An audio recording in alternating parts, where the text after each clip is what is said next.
vêkêjî wê ji Enqerê Birêz Salih Silêmanî serokê Komeleya Sînemager û televîzyonvanên Kurd ku weke Kûsî Kurd tên naskirin mêvanê me be dem baş birêz.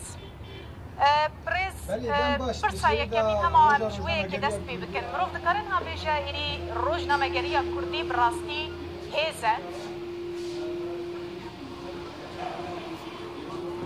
بله دم باش سری دا روزنامه‌گری کردی همو کسکار و خبرکارین روزنامه‌گری کردی پیروز دکن بریا و براستی جی 118 سال روزنامه و مدیا کردی هیه مرحله پیش کرد و روز بروز سر کرد کانال و بون رادیو و درکتن بشرا روزنامه‌گری بلاغ بو به چهار زاروین کردی لچار پرچه کردستان خباتین جور به جور گوری دمی و گوری زخم و زحمتیان چه بو اری امیر و دکارم بیجن که روزنامه‌گری کردی که هیچ آستکی و به چهار زاروین زمان کردی دی آماده کردن و هر عالیه کردستان جی کردی دی های همون سایه و مدیا کردی لی به استا جهانی دا توی چقدر کرد پیش بکنه کاس باشه هیچ هم نکارن بیجن که به هر آوایی کرد به مدیا خو تاثیر کلی جهانی کنم بیجن توی کردان لی توی وان آستنگی و زحمتی و زوردستی دشمن سر کردان دیسج مدیا کردی به تنبون درفت و نبون وجی شباشه و پیشکتیه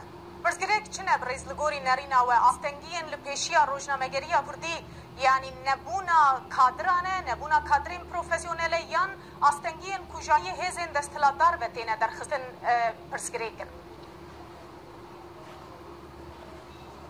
Belê em dikarin van kêşe û pirsgirêkên çapemeniya Kurd hêla televîzyongeriyê û rojnamegeriyê de çend xalan verbêjin. Yekem xala girîng ew ku welatê Kurdan bindest e rojnamegeriya Kurdî jî bindest e. Bona wê Kurd nikarin wekî dilê xwe rojnamegerî û medyakariyê bikin. Ev kêşeya yekem e. Kêşeya duyem ziman e. Kurdên li çar perçeyê Kurdistanê hêjî zimanekî hevparê medyaya xwe amade nekiriye. Hem zaraveya cudane hem jî gorî jargona partî û dezgehên Kurdan yên cuda cuda ziman ava bûye. Yani yekîtiyek navbeyna jargona medyaya Kurdî netune. Eva kêşeya duyem. Kêşeya sêyem ew ku hêjî sazî û dezgeh û zanîngeh û zankoyên Kurdan ên ku ragihêneran, medyakaran, televizyongeran digihînin tunene. Herkes li qadê hîn dibe ev îş awayekî profesyonel ka em bêjin rêk û pêk nayê çêkirin. Tevî ku ev astengî hene ev kadr dîsa jî xwedîgihênî em dikarin ku bêjin îro li hemû medyaya Kurdî ev xebatkar gihîştine. Kêşeya çarem jî nebûna pere ye. Yani îro tu dêrê cîhanê de medyayên ku herî serkeftî pereyekî gewre li piştwan heye. Ew bi saya wî pereyî dikarin her dem û dezgehên xwe amade bikin û kadrên xwe bigihînin. Yani kêşeya me çarem jî em dikarin bêjin ku pereyê Kurdan ji ber ku kêm warê medyayê de hem rojnamegeriya wan hem jî televizyongeriya wan wekî dilê wan wekî pêwîst pêş neketiye. Belê. Niha li Bakurê Kurdistanê şer û alozî hene gelek dever hîna jî nava wî dibin nîrê wî şerî de dinalin em bibêjin xelkê wan deveran. Rola medyayê di demên wiha aloz de divê çi be? Medya Kurdî bi taybetî karî bû çi bike di demeke wiha aloz de? راست ji xwe wekî tê zanîn medya hêza pêncem a li cîhanê ye.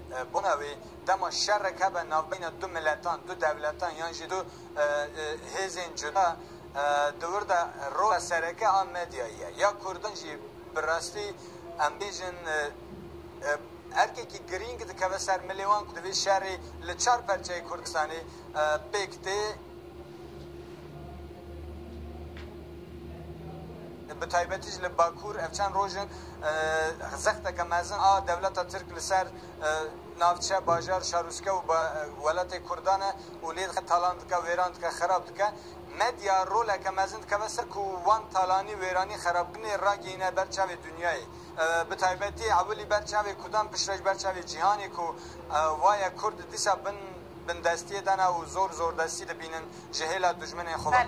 Ha em vê jî dikarin bêjin li welatê Kurdan devletên dagirker wê destûriyê wê derfetê zêde nadin medyaya Kurdan. Em bêjin îro bi dehan rojnamegerên Kurd yên ku bi taybetî li herêmê îş dikin dixwazin vê زختی وی زورداری راگین بر دنیای همو بنچاف بونه و زندانی بونه خیلی وی تبی کو ام بیجن تشکیدیش هیا تبی کو داگرکارین ما سانسور دادن سر مدیای کردان ام بیجن کرد بخوشی جانا سانسور دادن سر مدیای خو ام وی یکی لباکوش دبینن لروجاواج لباشورجی دبینن جار بجار yani Kurdan ra devê baş bizanim ku medya hêzeke mezin e îro em heyama çaxeke teknolojiyê dane medyayê dane ragihandinê dane divê medyayê baş bikarbînin divê qedr û qîmeta medyaya xwe baş bizanibin û ji vê yekî jî tê xizmeta avakirina devlet û milletbûna xwe. Gelekî spas birêz Salih Silêmanî serokê Komeleya Sîna Meger û televizyongerên Kurdî mêvanê.